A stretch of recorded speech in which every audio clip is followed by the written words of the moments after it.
টমেটোর মা, একটু পানি দাও তো। আজ অনেক ক্লান্ত লাগতেছে, সারাদিন মাঠে কাজ করলাম। টমেটো কোথায়? এখনো স্কুল থেকে আসে নাই? না, এখনো আসে নাই।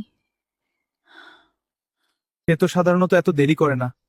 আজকে কেন এত দেরি হচ্ছে? এখন তো অনেক দেরি হয়ে গেছে। সে এখনো বাড়ি কেন আসে নাই? এটাতে স্কুলে যেতে পারবে? আমাদের স্কুলে গিয়ে একটু দেখে আসো, আমি খুব চিন্তায় আছি।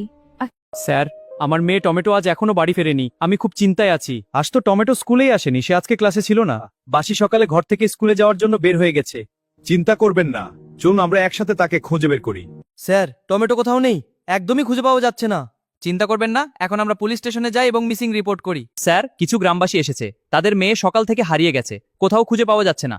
আমাকে এখন বিরক্ত করবেন না, এটা আমার চা খাওয়ার সময়, তাদের বলুন পরে আসতে। স্যার এখন ব্যস্ত আছেন, আপনারা কালকে আসতে পারেন। মানে কি কালকে আসতে বলছেন? আপনারা কি মাথা ঠিক আছে? একটা মেয়ে হারিয়ে গেছে। হ্যাঁ হ্যাঁ, যা খুশি বলুন স্যার, এখন কিছু করতে পারেন না, কালকে আসেন। আর বেশি নাটক করলে আপনাদের দুজনকেই জেলে পাঠিয়ে দেব। 2 দিন হয়ে গেছে, আমরা তার কোনো খবরই পাচ্ছি না। আমি জানি না আমার টমেটো কেমন আছে, সে কেমন আছে।